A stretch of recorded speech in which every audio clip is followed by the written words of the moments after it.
बिस्मिल्लाहिर्रहमानिर्रहीम। अस्सलाम वालेकुम नाज़रीन, प्रोग्राम परदेसां दे रंग और आपका होस्ट यासिर सिद्दीक आपके साथ।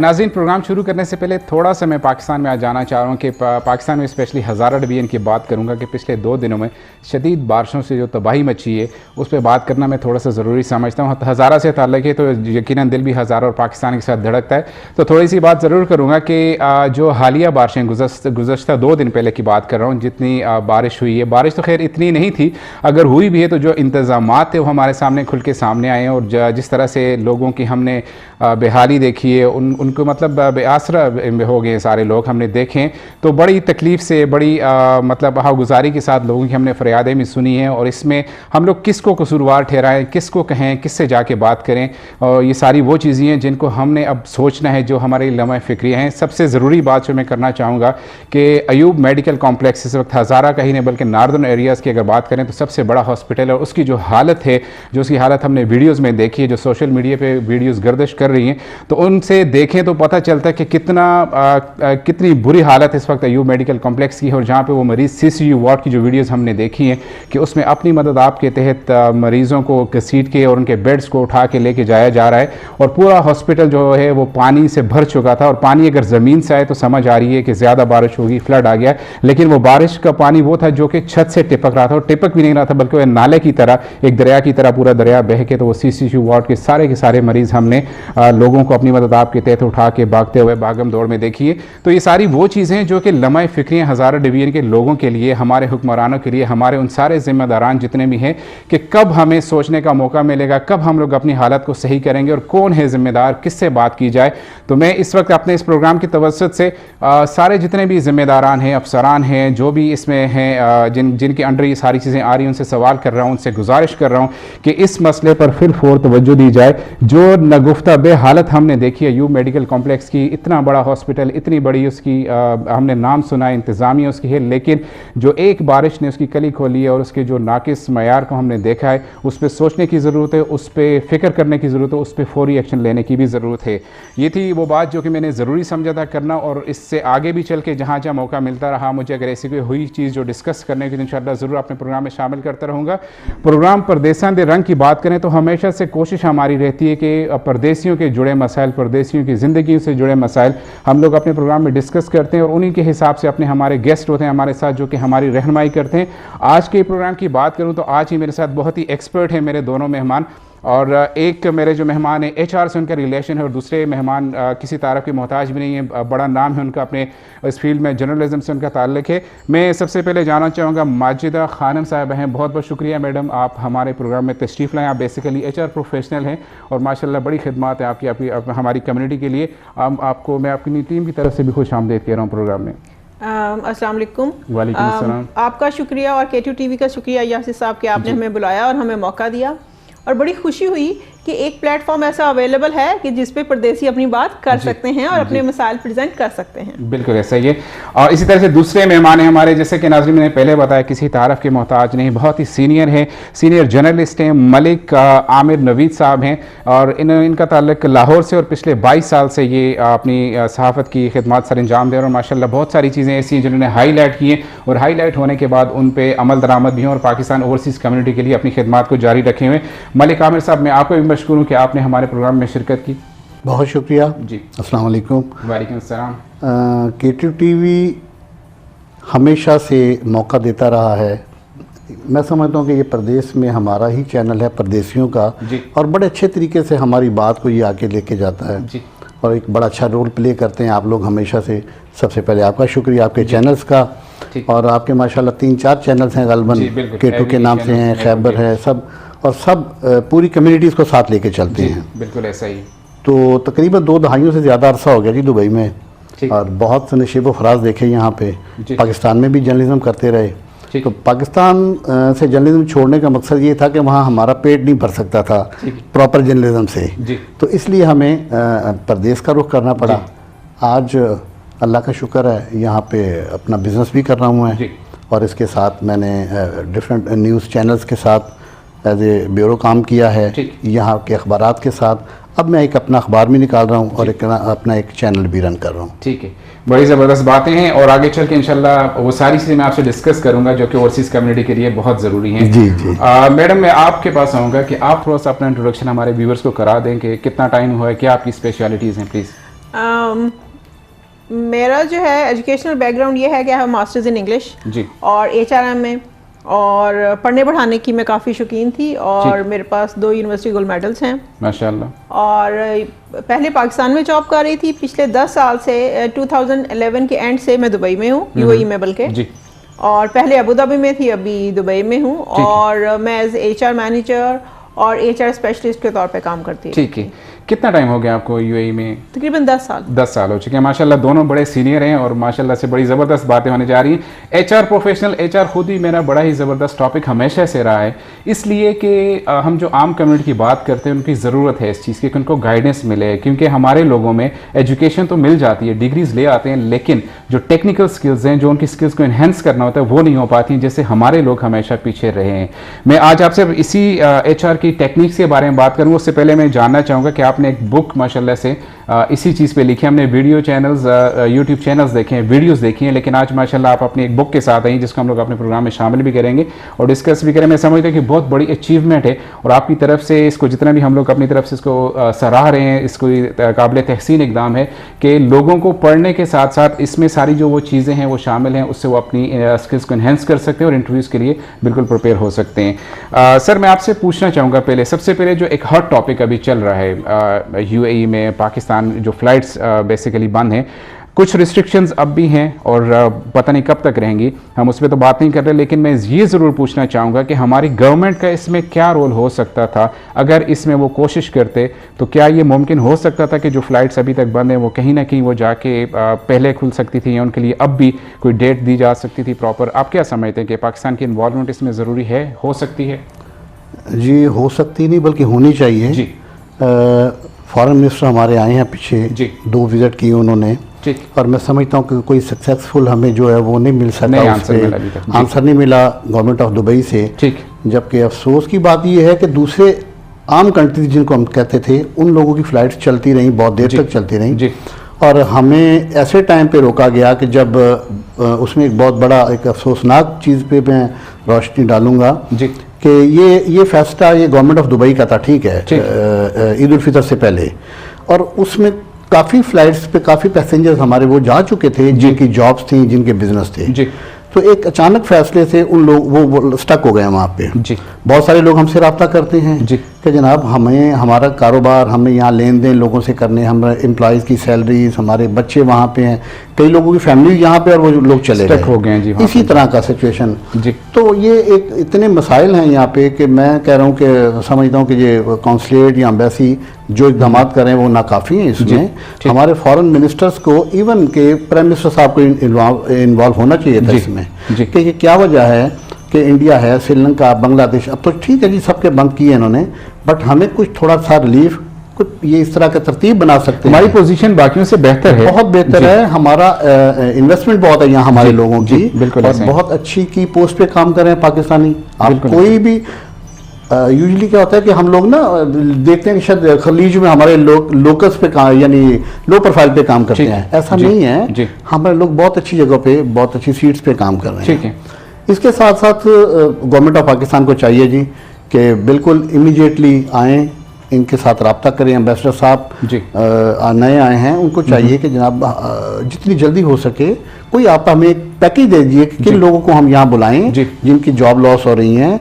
जिनके बिजनेस लॉस हो रहे हैं, बट इस पे बड़ा अफसोस है कि कोई ऐसा काम नहीं हो रहा। मतलब आपके कहने का मतलब है कि थोड़ी सी अगर कोशिश पाकिस्तान गवर्नमेंट की तरफ से की जाए तो मुमकिन है कि कोई रास्ता निकल सकता है। जी बिल्कुल, बिल्कुल। जैसे आपने बताया कैटेगराइज हो सकती हैं चीजें, मुख्तलिफ कैटेगरीज बन जाए, वैक्सीनेटेड पीपल्स को, फैमिलीज को, ये सारी चीजें मुमकिन हो सकती है। वैक्सीन ले लें, जो वैक्सीन करके आ जाएं, आप मतलब रोकने का जवाब ठीक है, गवर्नमेंट ऑफ दुबई का एक अपना होगा, अपना कानून, लेकिन एक क्राइटेरिया बन सकता है कि जी आप इन लोगों को कन्विंस किया जा सकता है कहीं ना कहीं, इस पे मेहनत की जाए तो इंशाल्लाह गवर्नमेंट ऑफ दुबई हम हमेशा से हमारे साथ ताउन करती रही है। ठीक है। आपसे माजिदा खानम साहब कि मैं एचआर से जब अब हम बात करते हैं एचआर की, तो सबसे पहले हमारे लोगों की, जैसे कि मैंने पहले ही बताया कि मास्टर्स डिग्रीज़, बैचलर डिग्रीज़ हैं, फिर इंजीनियर की डिग्रीज़ लेके वो आते हैं, लेकिन जब इंटरव्यूज़ में बैठते हैं तो वो कंफ्यूज लगते हैं, उनकी कम्युनिकेशन स्किल्स सबसे बड़ा प्रॉब्लम रहती है। क्या सजेस्ट करती हैं कि क्या होना चाहिए कम्युनिकेशन स्किल्स को इन्हेंस करने के लिए इंटरव्यू में बैठने से पहले? देखिए, सबसे पहली बात यह है कि प्रिपरेशन जी। होता ये है कि शायद जो कुछ कैंडिडेट्स होते हैं वो इतने प्रिपेयर्ड नहीं होते, ठीक, और ये नॉर्मली उनके लिए प्रॉब्लम आती है जो नए हैं, लाइक जैसे first time second time job कर रहे हैं। ठीक। तो अगर वो प्रिपेयर करके आए जी। पहले, फॉर एग्जांपल लेट्स से कि एक अकाउंटेंट है जी। उसको, जैसे वैट अकाउंटेंट है, अगर वैट अकाउंटेंट की जॉब के लिए वो जा रहा है तो पहले वो सारी इन्फॉर्मेशन लेके आए कि जॉब डिस्क्रिप्शन को देखे कि उसमें रिक्वायरमेंट्स क्या है, फिर जिस कंपनी में जा रहा है उस कंपनी के बारे में इंफॉर्मेशन लेकर जाए, क्योंकि कहीं पे भी जा रहे हैं, अगर मैं आपके पास जॉब के लिए आती हूँ और मुझे K2 चैनल के बारे में नहीं पता है, K2 टीवी के बारे में, तो आपका दिल नहीं चाहेगा कि मुझे रखें। एग्जैक्टली ऐसे। अगर मैं आपके पास आ रही हूँ तो I am supposed to come prepared with the information. बिल्कुल ऐसे। तो अगर वो तैयारी करें, कुछ जनरल क्वेश्चंस लिख लें, जो जैसे कि अपना इंट्रोडक्शन दें, अपनी स्ट्रेंथ बताएं, वीकनेसेस बताएं, वो लिख लें और उनको प्रैक्टिस करें। कुछ टेक्निकल क्वेश्चन लिख लें जो उनकी जॉब के हवाले से हैं जी, और उनको लिख लें, रिहर्स कर लें, और फिर जब वो जाएंगे तो डेफिनेटली वो अच्छा, like they will be able to put their best foot forward और अच्छा परफॉर्म कर सकेंगे। तो जो इसमें की इज, एक तो इंग्लिश लैंग्वेज आपको पता है यहाँ पे जरूरी है, वो आनी चाहिए और वो सीखनी चाहिए, अगर किसी को नहीं आती तो वो सीखे। ठीक है। और दूसरा ये है कि कहीं भी इंटरव्यू के लिए जा रहे हैं प्रिपरेशन करके जाएं। ठीक है। लिख लें, कंपनी की वेबसाइट को सर्च करें, कंपनी की इन्फॉर्मेशन लिख लें। फॉर एग्जांपल अगर मैं आज कहीं इंटरव्यू के लिए जाती हूँ तो मैं जाकर पता करूंगी कि इनकी मैन पावर कितनी है, इनके बिजनेसेस कितने हैं, इनकी ब्रांचेस कहाँ पे हैं, इनका चेयरमैन कौन है, सीईओ कौन है, इनके जो मेंबर्स हैं, उनके टीम मेंबर्स हैं, वो कौन है। तो वो लिख के और जनरल क्वेश्चन देख के और टेक्निकल क्वेश्चन देख के प्रैक्टिस करके जाएं। ठीक है। कोविड के बाद की सिचुएशन को आप कैसे देखती हैं कि कितना, मतलब पहले जॉब लोगों की लॉस हो गई, अब जॉब क्रिएशन हो रही है, हम जैसे कि मार्केट में देख रहे हैं कि अब अपॉर्चुनिटीज बिल्ड हो रही हैं, आप क्या समझते हैं कि पाकिस्तान अपना कितना हिस्सा इसमें से कैश करवा सकता है?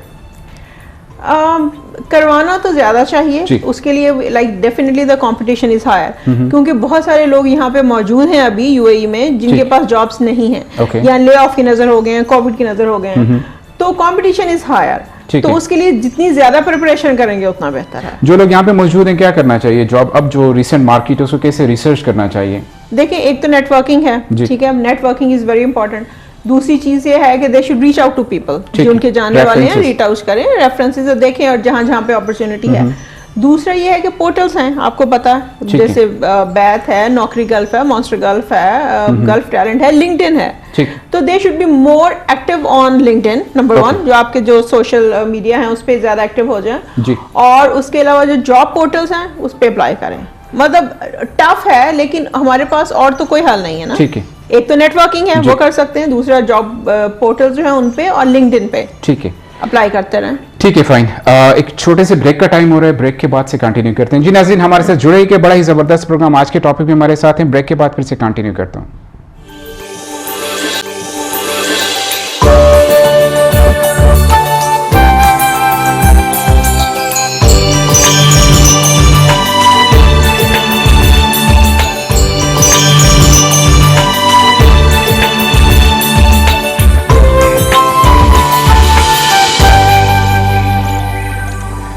जी नाज़रीन, प्रोग्राम में वापस आपको खुशामदीद कहता हूँ। आज के हमारे गेस्ट, थोड़ा सा आपको फिर से बताता चलूँ कि जर्नलिज्म से हमारे पास सीनियर जर्नलिस्ट है मलिक आमिर नवीद साहब हैं और उसके साथ HR प्रोफेशनल माजिदा खानम साहब हैं।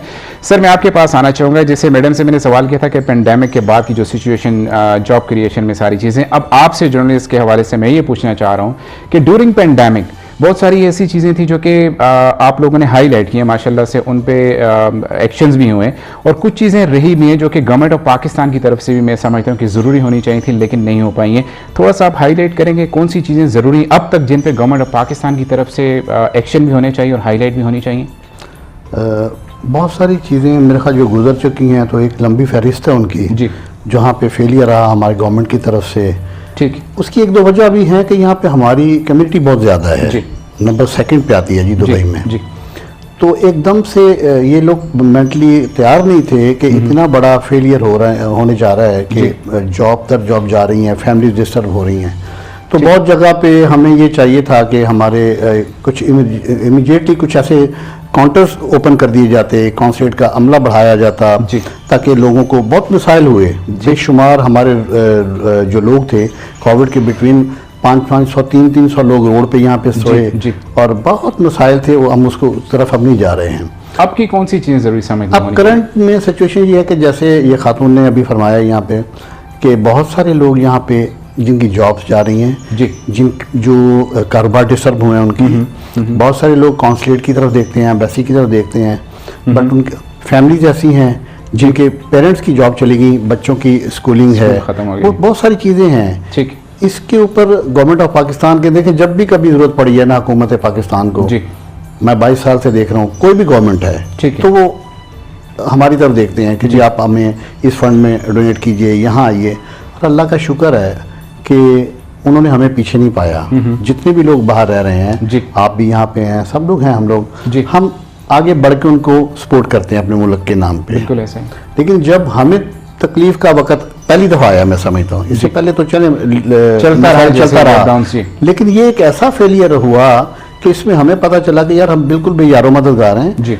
यहाँ तो टिकट्स के छोटे छोटे जो मसाइल नहीं होने चाहिए थे वो हुए, डेड बॉडीज, बहुत सारे मसाइल लोगों को पेश आए। ठीक है, लोगों ने अपने तौर पे अपने तई कुछ ऐसे यहाँ पे ऑर्गेनाइजेशन है क्योंकि यहाँ पे वो आप नहीं ओपनली कर सकते, पाकिस्तान एसोसिएशन है, इन्होंने काम किया है, शारजा एसोसिएशन है, इस तरह कुछ प्राइवेट्स लोगों ने बनाई हुई हैं, एनजीओ तो नहीं हम कहेंगे उनको, कि हम एक दूसरे की हेल्प करते हैं। तो उसमें हमें अब बहुत सारे मसाइल जो हैं आगे अभी भी हैं जी, बिल्कुल हैं। बहुत सारे हमारे बच्चे, लड़कियां, लड़के, नौजवान जो बेरोजगार हैं यहाँ पे, उनके पास ना वीज़ा है, ना उनके पास आउट पास के प्रॉब्लम अभी चल रहे हैं उन लोगों के, और ओवरस्टे वाला सिलसिला भी चल रहा है उन लोगों के साथ।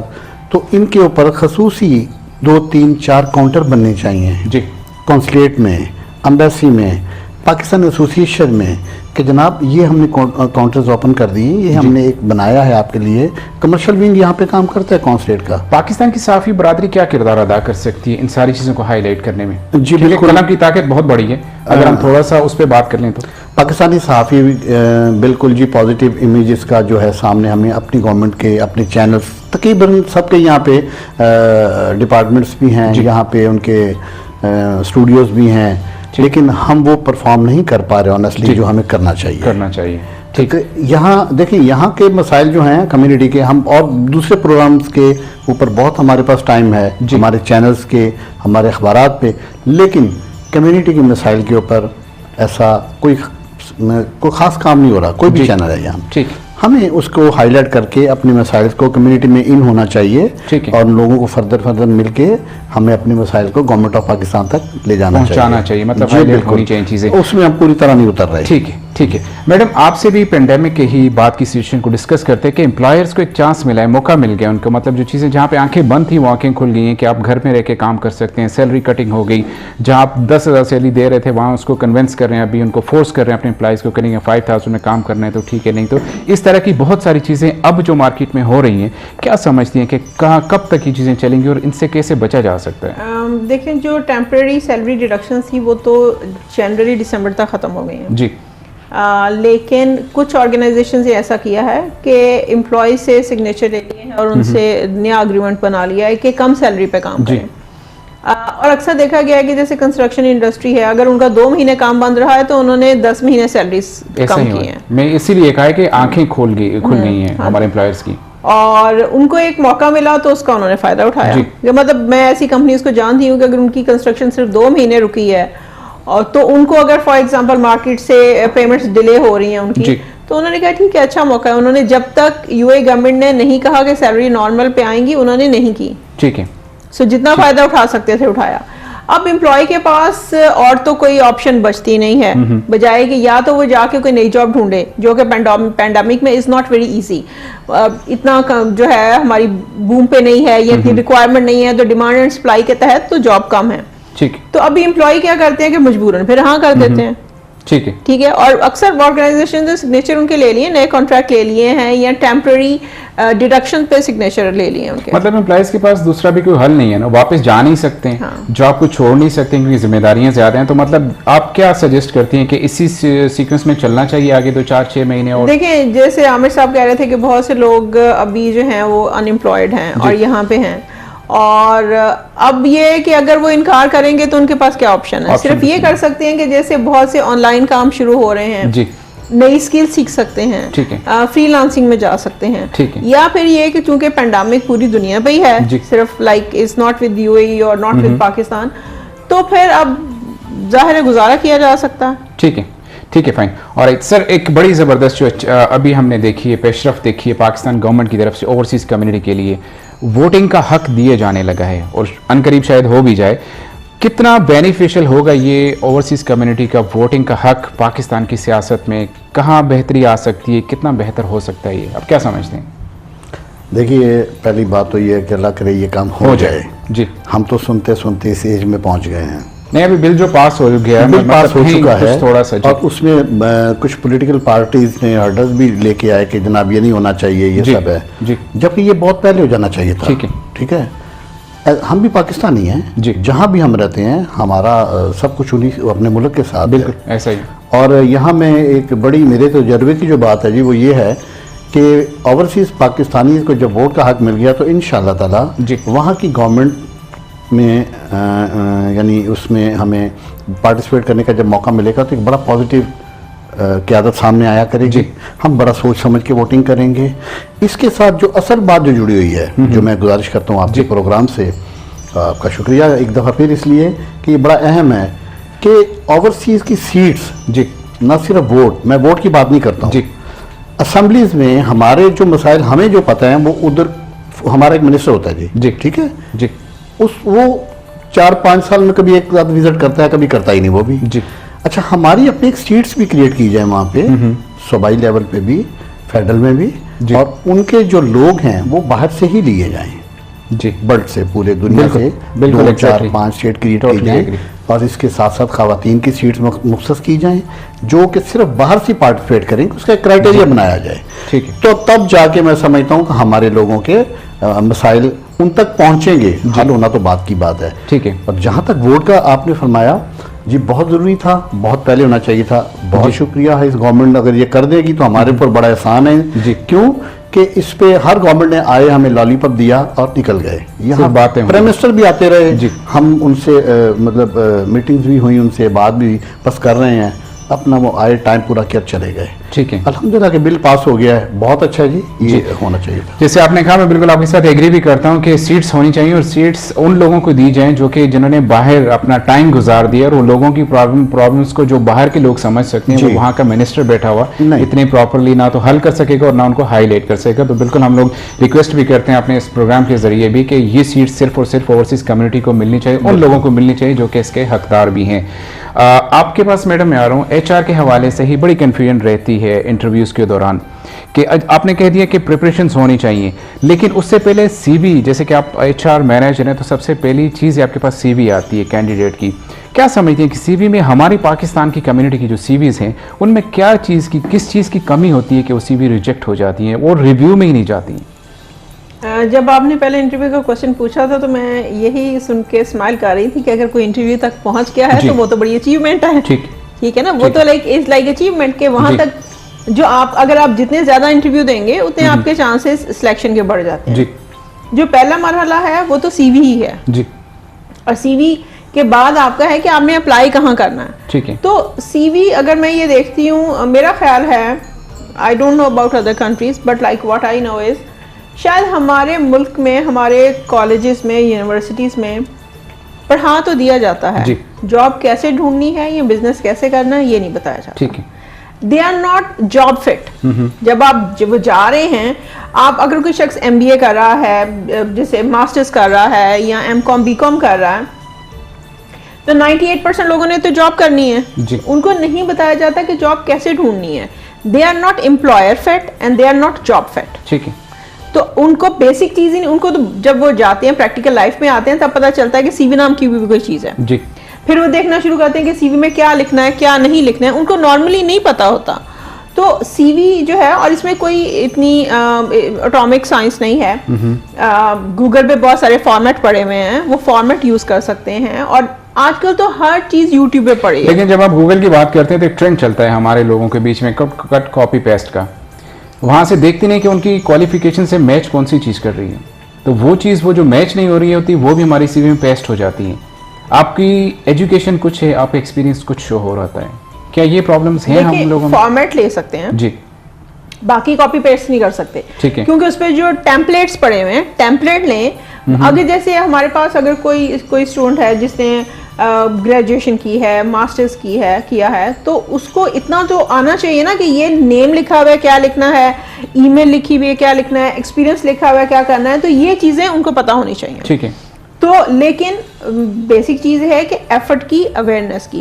अगर वो प्रेजेंटेशंस बना सकते हैं, असाइनमेंट्स बना सकते हैं, पेपर दे सकते हैं, अपने मॉड्यूल्स क्लियर कर सकते हैं, सेमेस्टर्स में पास हो सकते हैं, तो इसको भी एक असाइनमेंट पे तौर पे लें। आप ये नहीं समझते कि हमारे कॉलेज के, यूनिवर्सिटीज के प्रोफेसर्स, लेक्चरर्स की ये जिम्मेदारी होनी चाहिए कि अपने स्टूडेंट्स को इतना उनको वेल ट्रेंड कर दें कि वो खुद सीवी लिखें बजाय इसके कि वो गूगल पे जाके कॉपी पेस्ट लें? देखिए, जब मैं पढ़ाती थी, मैंने एक्चुअली करियर का अपने आगाज किया था टीचिंग से। मैं कॉलेज यूनिवर्सिटी में पढ़ाती रही हूँ, तो मैं तो लिखवाती थी, मैं तो बनवाती थी, लेकिन मेरे ख्याल में ये एक जो है ना कंपल्सरी मॉड्यूल या सब मॉड्यूल होना चाहिए तमाम कॉलेजेस में, तमाम यूनिवर्सिटीज में, तमाम कोर्सेज में, ठीक है, कि उनको, बच्चों को ये तो पता हो ना, स्टूडेंट्स को, कि उन्होंने सीवी कैसे बनाना है, इंटरव्यूज कैसे देने हैं, जी, ठीक है, ठीक है, उन्होंने प्रेजेंट कैसे होना है। अभी मैं, एक साहब थे, वो एक ऑफिस जॉब के लिए थे, तो जैसे दुबई से एलान गए हैं, टी शर्ट पहन के चले गए, तो जब मैंने उसको देखा, मैंने कहा ऐसे जा रहे हो, तो लाइक मेरा ख्याल इंटरव्यू के बाद मुझसे मिले, तो मैंने कहा आपको थोड़ा फॉर्मल ड्रेसिंग में जाना चाहिए था, तो अवेयरनेस नहीं है। ठीक है, अवेयरनेस होनी चाहिए। टाइम, ब्रेक का टाइम हो रहा है, छोटा सा ब्रेक है जी। नाज़रीन हमारे साथ जुड़े रहिएगा, ब्रेक के बाद फिर कंटिन्यू करता हूँ यहीं से।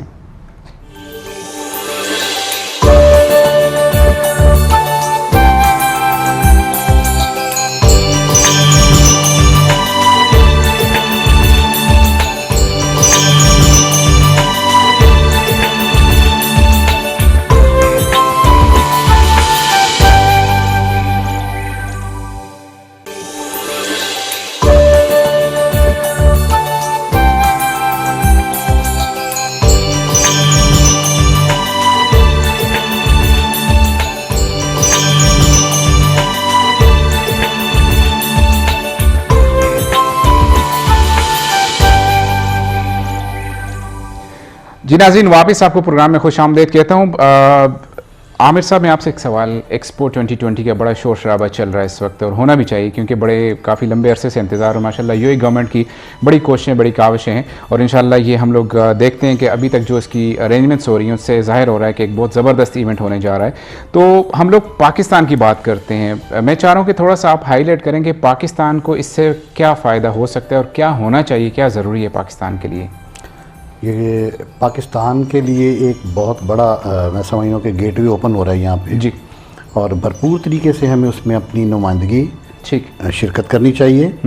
इसके साथ जितनी हमारे वहाँ पे जैसे स्पोर्ट्स का सामान बनता है, जैसे हमारा मेडिकल का सामान है, और बहुत सारी इंडस्ट्री अब तरक्की कर चुकी है, पाकिस्तान भी अल्हम्दुलिल्लाह बहुत आगे जा चुका है। ये एक ऐसी मार्केट ओपन हो रही है, एक ऐसी मौका आ रहा है कि हमें बड़े भरपूर अंदाज में गवर्नमेंट ऑफ पाकिस्तान को भी, वहाँ के ताजर्स को भी यहाँ पे पार्टिसिपेट करना चाहिए। एक अच्छी अपॉर्चुनिटी है, इसको अवेल करना चाहिए, ठीक है, और इंशाल्लाह बड़ा ज़रा मुबादला इससे हमें फ्यूचर में मिल सकता है। जी, टूरिज़्म को किस हद से देखते, किस निगाह से देखते हैं आप टूरिज़्म? क्योंकि टूरिज़्म हमारे जो नॉर्दर्न एरियाज़, जो बाकी जितनी पाकिस्तान के टूरिज़्म है, वो यहाँ पे अगर उसको प्रमोट किया जाए, और वैसे भी हमारे प्राइम मिनिस्टर साहब की कोशिश है कि उन्होंने इस पर फोकस किया हुआ, तो आप क्या समझते हैं उसको क्या ज़रूरी है कि किस तरह से उसको हाईलाइट किया जाए, यहाँ पे लोगों में उसकी दिलचस्पी बढ़े, इंटरेस्ट लोग हों, ताकि वो ये डेफिनेटली ये बाद में ज़रा मुबादला की सूरत में हमें फ़ायदा भी देगा। तो आप क्या समझते हैं कि यहाँ की सहाफ़ी बरादरी जो है, उनका क्या रोल है इस एक्सपो को हाईलाइट करने में और इसकी जो अफादियत है उसको उजागर करने में अपने लोगों में? देखिए, पहले तो मैं टूरिज़्म की बात करता हूँ जो आपने अभी फरमाया। आज से 20-25 साल पहले चले जाएं तो टूरिज़्म बहुत अच्छा था हमारे कंट्री में। जी, नॉर्दर्न एरियाज़ में बगैर किसी सिक्योरिटी के, बगैर किसी चीज़ के पूरी दुनिया के लोग टूरिस्ट जाते थे जी। ऐसी प्लेसेस हैं वहाँ पे, ऐसी नॉर्दर्न एरियाज़ ऐसे हैं कि मैं आपको एक कुछ वाक़यात ऐसे हुए कि जब हमने वीडियो शो की यहाँ लोकल लोगों को, तो वो अनबिलीवेबल कि ये पाकिस्तान है जी। मैंने कहा जी, फिर उन्होंने थोड़ा कहा कि सिक्योरिटी रिस्क, मैंने कहा कोई ऐसा सिक्योरिटी वाला नहीं, आप कभी गए नहीं इसलिए सुनी सुनाई बात पे, ठीक है। तो वो कह लगे हम तो बहुत पैसा खर्च कर यूरोप साइड पे जाते हैं, तो ये पाकिस्तान इतना खूबसूरत है। हम बड़े नाकाम रहे इस महाज पे भी जी, मैं बड़ी माजरत से तमाम कमेंट्स, हमारे कॉन्सर्ट में चले जाएं आपको एक भी काउंटर नहीं मिलेगा कि जितने वहाँ पे लोग आते हैं उनको मोटिवेट करने के लिए वहाँ पे आप अपना एक काउंटर ओपन रखें कि जनाब आप वीज़ा लेने आए हैं, ये इन्फॉर्मेशन के लिए आए हैं, ये हमारी कंट्रीज़ में ये हमारी टूरिज़्म के हवाले से ठीक है बहुत सारी जगह ऐसी हैं, आप आएँ आप देखें जी। आप यकीन जानिए कि अगर इस पर काम करेंगे हम, तो हम बहुत सा रेवेन्यू जो है वो जनरेट हो सकता है और हमारा मुल्क बहुत आगे जा सकता है जी, क्योंकि वो कोई उधर सब नेचुरली ऐसी चीज़ें हैं। बिल्कुल ऐसा ही जितना आप ख़ास तौर पे ये जितना हमारा खैबर पख्तूनख्वा का एरिया है, चतराल है, कश्मीर है, बहुत सारी वहाँ पे ड्राई फ्रूट्स हैं, मतलब ज़ियारत है कोयटा में जी जी बिल्कुल। गवर्नमेंट ऑफ पाकिस्तान मैं इस समय आप हमारे कॉन्सुलेट में कोई ऐसा काउंटर नहीं है जी। गवर्नमेंट ऑफ पाकिस्तान की जब हम बात करते हैं तो इमरान खान ने ज़ाती तौर पे इस पर दिलचस्पी ज़ाहिर की और PIA की एक बड़ी काविश है कि उन्होंने एयर सफारी शुरू कर दी हैं, जो कि ऑलरेडी स्कर्दू तक और ये सारी चीज़ें प्लान हैं सारी ऑलरेडी, बल्कि स्टार्ट हो चुकी हैं। तो अगर हम लोग ये चाहें, मैं ये चाह रहा हूँ, मेरा सवाल भी इस तरह से कि सहाफ़ी बरादरी हमारे जितने जर्नलिस्ट हैं, अगर इस पर जैसे यूट्यूब चैनल्स बनते हैं ऑलरेडी या फिर कॉलम लिखे जाते हैं, तो उसमें अगर इस चीज़ को हाईलाइट किया जाए कि अब प्रोटेक्शन भी है, सेफ्टी भी है और इजी भी है, मतलब आप यहाँ से भी जो लोग जाना चाह रहे हैं वो यहाँ से उनके अरेंजमेंट्स हो सकती हैं कि यहाँ से आप सीधा अपने डेस्टिनेशन तक पहुँच सकते हैं, तो इसको क्यों ना हाईलाइट किया जाए? जी बिल्कुल, इसको हाईलाइट ना सिर्फ किया जाए बल्कि अपनी सराउंडिंग में हर बंदे को काम करना चाहिए, हर पाकिस्तानी को जी। लोग बहुत दूसरे कंट्रीज़ के जितने भी लोग हैं वो बड़ा इंटरेस्ट रखते हैं हमारे मुल्क के बारे में, और मैं कभी कई प्रोग्राम में बैठता हूँ तो हमसे ज़्यादा उनको इस बारे में बड़ी दिलचस्पी वो जाहिर करते हैं जी। सिर्फ एक सवालिया निशान था कि जी वहाँ सिक्योरिटी, और अल्लाह का शुक्र है आप सिक्योरिटी हमारे मुल्क में बड़ा अमन है, काफ़ी बेहतर हो चुके हैं, बहुत बेहतर हो चुका है। शायद ही कोई ऐसी जगह हो जहाँ पे आप इजी से आप जा सकते हैं जहाँ भी, ठीक है। सहाफ़ियों को ये चाहिए, हमारे जर्नलिस्ट दोस्तों को अपने चैनल्स हैं, चाहे यूट्यूब हैं, चाहे प्रिंट मीडिया है, इलेक्ट्रॉनिक मीडिया है, जितना मैक्सिमम काम हो सकता है करना चाहिए हमें, और अच्छी पिक्चर दिखानी चाहिए।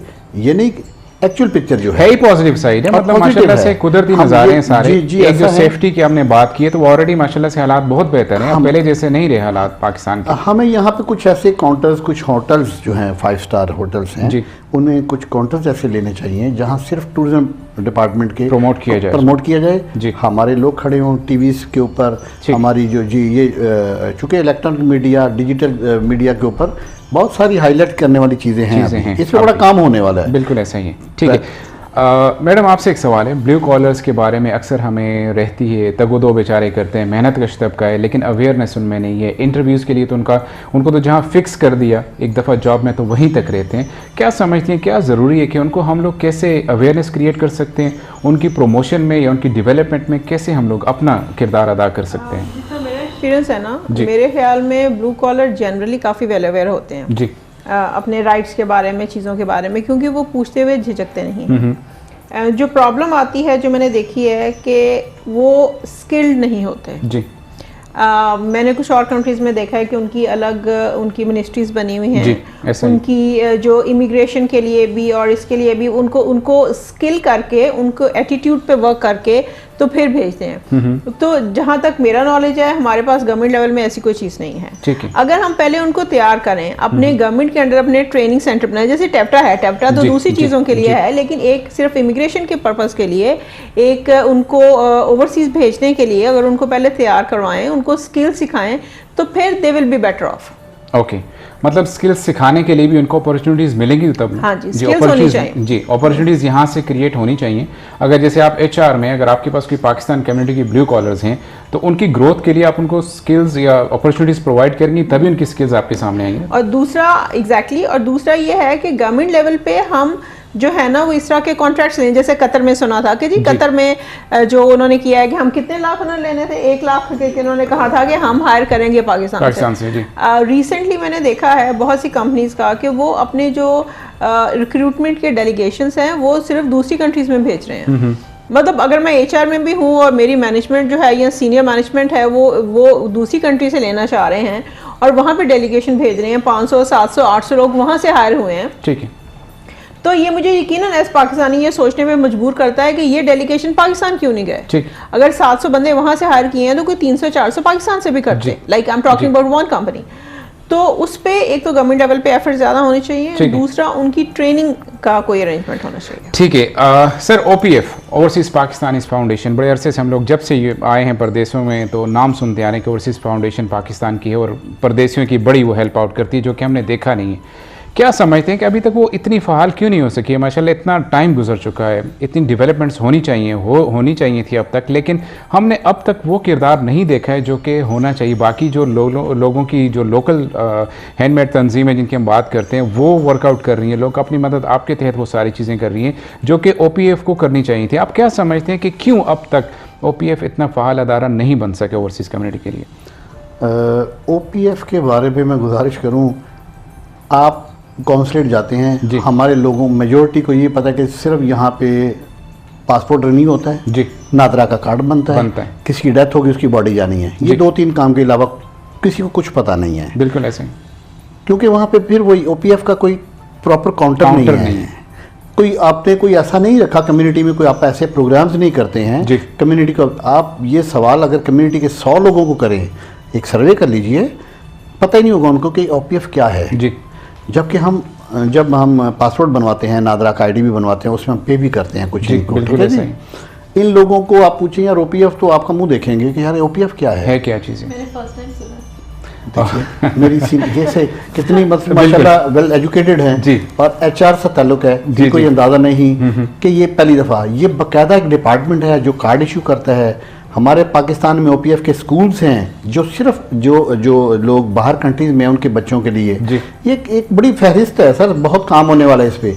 ओपीएफ के बारे में इनको चाहिए यहाँ लोगों को जब कोई पासपोर्ट रिन्यू करने आया है या नहीं, एक बड़ा अब सिस्टम है कि जी आपके पास फ़ोन एक्सेस है, ओपीएफ की आपको वो मैसेजिंग कर सकते हैं, भले हमारे उसके पैसे काट लें कि ये आपके यहाँ पे बेनिफिट्स, आपको ओपीएफ की आप मेंबरशिप लें, हमारे पास आएँ, कॉन्सुलेट में ऑनलाइन कर दिया हमने। अब पिछले दिन एक पोर्टल इन्होंने ओपन किया है, हम लोग कॉन्सुलेट में बड़ा अच्छा काम कर रहे हैं। ये जो कॉन्सुलेट है अभी सीजी साहब जो चले गए, लेकिन बहुत काम होने वाला है सर। जो यहाँ पे काम करने वाले हमारे लोग हैं, शायद उनकी तादाद कम है, ये कम्युनिटी ज़्यादा है, बट जैसे मेरी साथी अभी फरमा रही हैं कि मुझे आज सुना है मैंने, तो अगर इनको ये पता चले ना कि ओपीएफ की मेंबरशिप के बेनिफिट्स कितने हैं, तो मेरे ख्याल का बड़े तादाद लिखे हुए हैं वेबसाइट जी बिल्कुल, लेकिन पता लोगों को नहीं है, सब बिल्कुल नहीं पता, नहीं पता है। अगर ये एजुकेटेड है तो आप लेबर को तो छोड़ देना, उनको तो पता ही नहीं है। बिल्कुल ऐसे ही। तो इस पे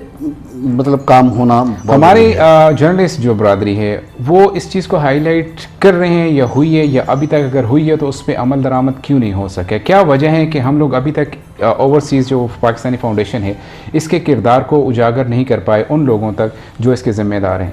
क्या समझते हैं क्या होना चाहिए? देखिए बिल्कुल ये फेलियर है जी, ये हमारे जर्नलिस्टों का भी यहाँ पे कि हमें अपनी कम्युनिटी को अवेयर करने के लिए, उसके साथ हमें ताउन चाहिए अपने कॉन्सुलेट का। बेसिकली ये काम तो कॉन्सुलेट का है, लेकिन उन्हें कभी भी कोई ऐसा सेशन कोई ऐसा नहीं रखा कि जनाब आप अपने लोगों को जाइए और ये कन्वे करें। और हर साल चाहिए तो ये कि वो कहें जनाब इस साल हमने 50,000 या 1 लाख लोग जो हमारे मेंबर बन गए हैं, बिल्कुल, बट इस पर कुछ भी नहीं हो रहा, कोई काम नहीं है। जैसे कि पाकिस्तान एसोसिएशन दुबई ने काम किया है, मैं समझता हूँ कि वही जिम्मेदारियाँ जो ओपीएफ को करनी चाहिए थी, निभानी चाहिए थी, वो पाकिस्तान एसोसिएशन निभा रही है और बड़े ऐसे तरीके से लोग जानते भी हैं, लोगों में अवेयरनेस भी है। तो मैं आपसे भी ये रिक्वेस्ट करूँगा, बल्कि पूरी सहाफ़ी बरादरी जो हमारी पाकिस्तान से रिलेटेड इस वक्त यूएई में है, मैं सबसे रिक्वेस्ट कर रहा हूँ कि इस चीज़ पे फोकस किया जाए और हमारे ओपीएफ के जो भी जिम्मेदारान हैं उनको पाबंद बनाया जाए। हमारे गवर्नमेंट लेवल तक ये बात जानी चाहिए कि ओपीएफ का किरदार जिस मकसद के लिए ओपीएफ बनी है वो अब तक ना तो हमने पूरा होते देखा और ना अगले आने वाले दिनों में देख रहे हैं, जिसके लिए कोशिश की ज़रूरत है। सर कम अज़ कम यहाँ पे मैं गुजारिश करूँगा कि Pakistan association, Sharjah association, Fujairah, उनमें एक काउंटर बनाए जाएं, वहाँ पे जो मेंबर्स हैं उनको अवेयर किया जाए, इस पे काम करना चाहिए इनको ओपीएफ के हवाले से। इसी से रिलेटेड, OPF से रिलेटेड मैं बात करना चाह रहा हूँ एजुकेशन सिस्टम की, जो कि इनकी जुरिसडिक्शन में आता है, इनके अम्ब्रेला के अंडर है कि जो एजुकेशन सिस्टम है, जो हम लोग ओवरसीज़ पाकिस्तानीज़, उनके बच्चे अगर पाकिस्तान में उनके लिए कॉलेज स्कूल्स हैं, आज तक शायद किसी को ये बात ना पता हो, या कि मतलब अवेयरनेस नहीं है ना कि वहाँ पे स्कूल हैं, उसके बाकायदा इनको फीसेस पेमेंट होती हैं, लेकिन आज तक हमने नहीं देखा कि ओवरसीज़ कम्युनिटी के बच्चे इन स्कूलों में हमने पढ़ते देखे हों या उनको उतनी वहाँ पर फैसिलिटीज़ मिली हों।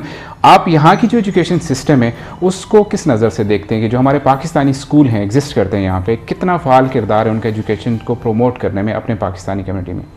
देखिए, अपने पाकिस्तानी बदकिस्मती से एक तो उनकी तादाद बहुत कम है जी, हमारी कम्युनिटी बहुत ज़्यादा है जी, नंबर 1। नंबर 2, जो स्कूल ऑलरेडी हैं भी जी, वो अप एंड डाउन चलता रहता है, कभी वो वो उस पर पूरे नहीं उतरते, कभी फेलियर्स में आ रहा है, इन्वॉल्वमेंट ठीक, वो लाइक उनका अंदर का सिस्टम ऐसा था कि अगर आप जाके देखिए, जैसे हमारे कॉरपोरेशन के किसी ज़माने पाकिस्तान के स्कूल्स थे, उन पे एक मेरिट सिस्टम, कुछ बाहर के लोग लिए जाएं कम्युनिटी के, कुछ काउंसलेट से लिए जाएं, और एक ऐसा बोर्ड तश्कील दिया जाए जो जब आप स्टाफ को सिलेक्शन करते हैं तो वहाँ पे यहाँ के मेयार के मुताबिक जी, आप यहाँ दूसरे कंट्रीज़ के स्कूल को देखिए, हमारे बच्चे, मेरे बच्चे डे फर्स्ट से यहाँ पढ़े हैं जी, लेकिन वो जिस हालात में वो पढ़े हैं जिन स्कूलों में, वो मैं बयान नहीं करूंगा यहाँ पे, क्योंकि वो एक बड़ा एक तकलीफदेह सफ़र है।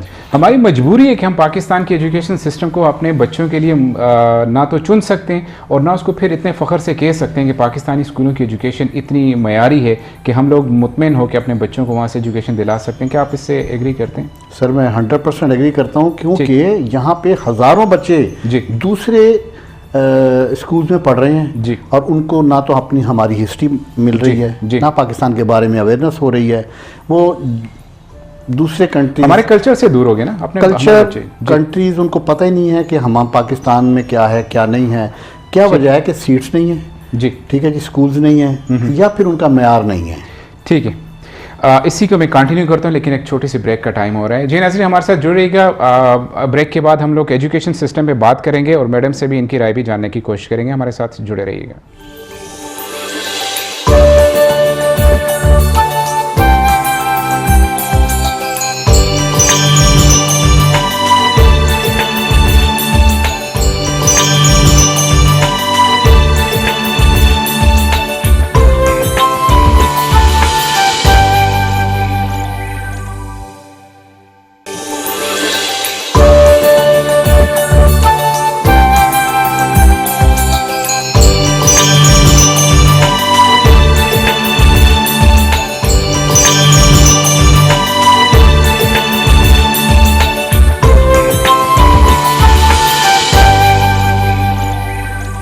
जी नाज़रीन, वापस प्रोग्राम में खुश आमदेद कहते हैं। ब्रेक पे जाने से पहले हम लोग बात कर रहे थे एजुकेशन सिस्टम की। मैं चाहता हूं मैडम, आप कुछ शेयर करना चाहती हैं पाकिस्तानी एजुकेशन सिस्टम को कैसे इम्प्रूव किया जा सकता है यूएई में? जी, यूएई में बात यह है कि जो स्कूलों की हमने हालत देखी है, उन्हें बहुत ज़्यादा फंडिंग चाहिए, बहुत ज़्यादा सपोर्ट चाहिए, सरपरस्ती चाहिए, क्योंकि अगर जनरली 250-300 अगर उनकी फ़ी है तो एक बच्चे का जो अगर वो एक्सपेंस निकालते हैं वो 400-500 बनता है, और उसमें वो कितने अच्छे टीचर रख सकते हैं। तो फी इंक्रीज कर दें, हम लोग बाहर भी तो फीस दे रहे हैं, फीस इंक्रीज कर दें। जो वहाँ पे अभी जो एग्जिस्टिंग बच्चे हैं, नॉर्मली जो देखा गया है वो ब्लू कॉलर के हैं या लोअर जॉब्स वालों के हैं। जो लोग थोड़ा सा अफोर्ड करते हैं वो अपने बच्चों को दूसरे स्कूल में जाते हैं, एडमिट करवाते हैं। ठीक। तो बात ये कि जो वहाँ पे इस वक्त बच्चे हैं, अगर किसी जगह पे 1000-2000 बच्चे हैं, तो अगर वो फीस डबल कर देंगे तो उनका क्या बनेगा? तो मेरे ख्याल में जो इसका एक हल है वो ये है कि उनको 2 सेटअप्स रख लें, एक वो जिनको फाइनेंशियल सपोर्ट चाहिए, एक वो जिनको नहीं चाहिए, और सरपरस्ती चाहिए, इसमें बहुत सपोर्ट चाहिए। ठीक है। और पाकिस्तान एम्बेसी के तहत बहुत सा काम हुआ भी है स्कूलों के लिए, मुसफ़ा स्कूल के लिए ख़ास तौर पे, लेकिन वो काफ़ी नहीं होता। मतलब हमारी जो जैसे पाकिस्तानी नेशन है, Pakistani nation is said to be one of the most charitable nations. ठीक है। तो बहुत हेल्प की है कम्युनिटी ने। स्कूल की बात की, स्कूल कम है हमारे पास, हम मानते हैं फैसिलिटीज़ कम है। हर स्कूल में हमने देखा है कि उनमें इवनिंग क्लासेस हैं, ठीक है, शिफ्ट्स पे स्कूल चलते हैं। पाकिस्तानी स्कूल अब तक क्यों इससे दूर है? तो शायद अपने पहले ही खर्चे पूरे नहीं कर पा रहे थे। यही चीज़ है जो हम कह रहे हैं कि वहाँ पे बहुत सारे गैप्स हैं। सर एक और ज़बरदस्त चीज़ है, हमने देखा यूएई गवर्नमेंट ने अब जो अनाउंस किया है कि गोल्डन वीज़ा वो स्टूडेंट्स को जो होनहार तालिब इल्म हैं जो कि कैटेगरीज में आते हैं, अगर यही सिचुएशन रहती है हमारे पाकिस्तानी स्कूलों की, तो क्या आप समझ सकते हैं, सोच सकते हैं, तसव्वुर कर सकते हैं कि अगले 4-5 सालों में हमारा कोई एक स्टूडेंट भी ऐसा हो जो कि इस कैटेगरी में गोल्डन वीज़ा और अपनी फैमिली को सपोर्ट कर सके, जो करंट सिनेरियोज हम लोग देख रहे हैं? करंट इस वक्त तो जो सिचुएशन वैसी चल रही है, कुछ क्लासेस जैसे चल रही हैं, उसके ऊपर आप क्या कहते हैं, मतलब ऑनलाइन क्लासेस चल रही हैं, इस तरह का सिस्टम है। और जो बच्चे घरों में बैठ गए हैं, इसके बावजूद बहुत टैलेंटेड बच्चे हैं। आप यकीन जानिए कि लो प्रोफाइल में जो लोग काम कर रहे हैं उनके बच्चों, मेरा थोड़ा सा HR ये इससे रिलेटेड है, कैरियर काउंसलिंग के साथ भी मेरा काम है। जब मैं बच्चों को देखता हूँ, सुनता हूँ, तो मैं बड़ा खुश होता हूँ कि यार हमारे बच्चों में इतना टैलेंट है, बट अफसोस इस बात पे होता है कि हम इसको हाईलाइट नहीं कर सक रहे, आगे नहीं लेके आ पा रहे। तो हमें इस पे काम करना चाहिए एज ए पाकिस्तानी। सब बच्चों के लिए हमें मिलजुल के यहाँ पे उनको प्रमोट करने के लिए काम करना चाहिए। और जो आपका सवाल है गोल्डन वीज़ा पे, आप यकीन जानिए अगर हम खोज लगाएंगे तो हमारे बहुत सारे बच्चे ऐसे मिलेंगे आपको, अच्छी एजुकेशन ना सिर्फ है उनके, उन्होंने टॉप किए हैं। थोड़ी सी मेहनत की जरूरत है और उनको सामने लेके आने की हाईलाइट जरूरत है। इसमें साफी बरादरी भी अपना किरदार अदा कर सकती है कि ऐसे बच्चों को ऐसी बिल्कुल किया जाए, हमें करना चाहिए एज ए पाकिस्तानी, हम पे ये हक बनता है जी। ठीक है, टाइम चूंकि मेरे पास कम होता जा रहा है, एक और सवाल इसी हवाले से है कि कौंसलेट के हवाले से, कि पिछले 3 सालों की कारकर्दगी और अब की कारकर्दगी कौंसलेट में क्या समझते हैं, कितनी बेहतरी आई है? आखिर में टाइम कम है, छोटा सा एक मैं गुजारिश करता जाऊंगा। मैं तकरीबन 20 साल 22 साल से यहाँ पे कौंसल जनरल बहुत सारे आए गए। सबसे जो बड़ा हमारा प्रॉब्लम है सर, वो बिल्डिंग का है। यहाँ पे ना काफ़ी है। जब ये बिल्डिंग बनी तो उस वक्त शायद 2-4-5 लाख लोग थे, आज 1.5 मिलियन से अबव हैं। तो हमने बहुत मतलब इनसे गुजारिश की है कि ये भले ये सारा काम ऑनलाइन हो गया है, लेकिन आज भी आप जाके देखिए लोग बाहर रोड पे बैठी हैं, खवातीन गाड़ियों में। एक तो खुदारा हमने उनको बताया भी है कि इसका सलूशन ये है कि आप लोग चले जाएं सेंटर्स में, 1-2 फ्लोर फिल वक्त रेंट पे ले लीजिए ताकि डिवाइड हो जाइए। और इस दौर में कुछ बेहतरी आई है इस काउंसिल मौजूदा जो 3 साल के जो हमारा ये जो पीरियड है पिछला, इसमें खान साहब को क्रेडिट जाता है, इस गवर्नमेंट को। इन्होंने ओवरसीज के लिए वर्कआउट किया है, काम कर रहे हैं और हमें उम्मीद है इंशाल्लाह कि आइंदा हमें इज्जत दी जाएगी। और बड़ी अचीवमेंट अब जो हम देख लें कि एप्लीकेशन लॉन्च कर दी है, मेरे ख्याल में कौंसलेट से 50% उनके जो बर्डन हैं वो कम होकर इस ऐप पे चले जाएंगे। उसका बड़ा फायदा हुआ सर, वो जो लॉन्चिंग कर रहे हैं, जो सारा डिजिटल घर बैठे पासपोर्ट रिन्यू कीजिए, नादरा का काम। पहले तो मुझे याद है कि वहाँ पे लाइन्स बाहर 2-2, 3-3, 400 लोगों की थी, बट अब वो कम हो गया लोड। अब वो सिर्फ अपने आपको घर बैठे भी आप कर सकते हैं जी।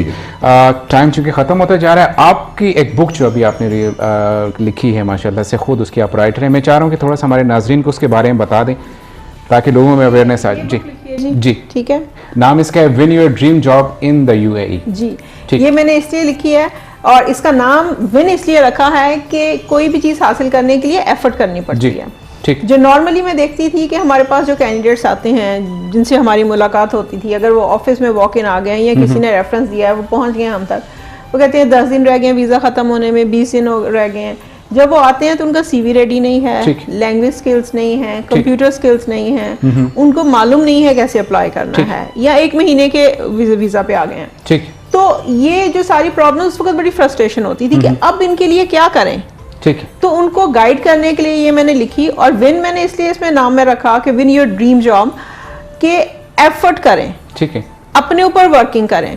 क्योंकि नॉर्मली मैंने ये देखा है कि अभी तक मुझे बहुत से मैसेजेस आते हैं फेसबुक पे भी, लिंक्डइन पे भी, कि बस मेरी जॉब करवा दें। मेरे को कहती हैं ऐसे नहीं होता है। अच्छा, आप हेल्प नहीं करना चाहती तो बस मेरी जॉब करवा दें। मैं इलेक्ट्रिकल इंजीनियर, और पढ़े लिखे लोग भी, ये नहीं कि कम पढ़े लिखे लोग। तो मेरा, अगर आप ये कहेंगे कि what I want to tell them and what I want to tell everybody, and this is the reason I wrote the book, कि अपने ऊपर काम करें, प्रिपेयर होके आए और एफर्ट करें। अवेलेबिलिटी इसकी मार्केट में पाकिस्तान और यहाँ पे इजीली पाकिस्तान में है, एक्सेस कर सकते हैं। पाकिस्तान में ये अवेलेबल है। यहाँ पे मैं वैसे तो मैंने अभी अपना एक नाम से चैनल भी शुरू किया है, क्योंकि बहुत से लोग हैं वो बुक पढ़ना नहीं चाहते, वो कहते हैं हमें नौकरी चाहिए, मैं बुक क्यों पढूं। ठीक है। तो यहाँ पे मैंने सर्टिफिकेट तो लिया है इसका सर्कुलेशन का, लेकिन अभी सर्कुलेट नहीं हो रही है। लेकिन ई book will be available. Okay. Alright fine sir, जाते जाते एक मैसेज हमारी आवाम के लिए, यहाँ के लोगों के लिए, पाकिस्तान के लोगों के लिए क्या क्या कहना चाह रहे हैं प्लीज़? जी, यहाँ के लोगों के लिए तो ये गुजारिश है कि हर पाकिस्तानी खुद एक सफ़ीर की हैसियत रखता है, ठीक, और हमें हमेशा यहाँ पे पॉजिटिव रोल प्ले करना चाहिए। अल्हम्दुलिल्लाह कर भी रहे हैं लोग, ठीक। बहुत कम तादाद में कदू का कुछ ऐसा होगा तो हमारे ऊपर फ़र्ज़ बनता है कि हम अपना रोल पॉजिटिव प्ले करें। जहाँ जिसको जो मौका मिले अपने मुल्क की खिदमत करने के लिए, यूएई के लिए, क्योंकि इसमें भी इनसे हमारे बहुत प्यारे और बड़े अच्छे ताल्लुकात हैं, और अल्लाह करे उसमें बेहतरी, स्पेशली सहाफ़ियों को एक एज ए ब्रिज अपना रोल प्ले करना चाहिए, क्योंकि हम लोग कर भी रहे हैं इंशाल्लाह। ठीक। और पाकिस्तान के लिए ये है कि वो हमें दूर ना समझें, हमारे ऊपर तवज्जो करें, हमारे जो हकूक़ हैं, जब हक है, जब हम पाकिस्तान लैंड करते हैं तो उसके बाद भी हमारे साथ वही सलूक रखा करें जिसकी हम करते जा रहे हैं, हकदार भी हैं, हमारा हक बनता है। जी बिल्कुल, ठीक है। माही साहब, आपका मैसेज एक शॉर्ट सा कम्युनिटी के लिए? जो मेरा मैसेज है, जो अगर मैं एचआर के हवाले से, जॉब सीकर के हवाले से कहूँगी, एक तो उनके लिए है, एक जनरल है। जैसा आमिर साहब ने भी कहा कि जो चीज़ मैंने यहाँ पे देखी है, हम लोग मतलब मल्टी कम्युनिटी में काम करते हैं जी। तकरीबन 194 या 196 कम्युनिटीज़ हैं यहाँ पे। तो यहाँ पे जब हम अपने मुल्क के बारे में बात करते हैं तो इस चीज़ का ख्याल रखें कि हम अपने मुल्क को रिप्रेजेंट कर रहे हैं जी। पाकिस्तानियों में एक जनरल आदत ये है कि हम लोग we are very quick to criticise, ठीक। तो हम लोग हाँ करें, आपस में बैठ के करें और फिर उसका हल निकालें कि अगर ये मसला है तो उसकी हल की तरफ कोई पेशरफ्त करें। सिर्फ क्रिटिसाइज करने से तो मसले हल नहीं होते ना, come up with a solution, ठीक। और जो जॉब सीकर्स हैं उनके लिए मैं ये कहूँगी कि उनको अपने ऊपर काम करना है और उनको मेहनत करने के लिए रेडी रहना चाहिए। उनको ये देखना है कि अभी जो दुनिया है बहुत कम्पेटिटिव है, और यूएई में आपको पता है कोविड के बाद तो पैंडेमिक के बाद तो बहुत ज़्यादा कंपटीशन हो गया, तो वो ज़्यादा एफर्ट करें, ज़्यादा प्रिपेयर हों, ठीक है। ऑलराइट जी नाज़रीन, आज का प्रोग्राम चूँकि टाइम ख़त्म हो रहा है, मैं अपने मेहमान आमिर साहब को और मैडम आपका बहुत बहुत शुक्रिया अदा कर रहा हूँ कि आपने हमारे प्रोग्राम में शिरकत की। और नाज़रीन, आपके लिए भी कि जिस तरह से देखें, हर प्रोग्राम में कोशिश होती है K2 TV के इस प्लेटफॉर्म से कि परदेसियों से जुड़ी हर मुमकिन जो उनकी मदद की जा सके, उनकी रहनुमाई की जा सके, और वो चीज़ें आपके सामने वो हमारे माहिरीन लेके आएँ जिनकी आपको ज़रूरत है। ये सिलसिला इसी तरह से जारी और सारी रहेगा इंशाअल्लाह। अगले प्रोग्राम तक अपने होस्ट यासिर से को इजाज़त दीजिए, फिर आपसे मुलाकात होगी। अल्लाह हाफिज़, अस्सलाम वालेकुम।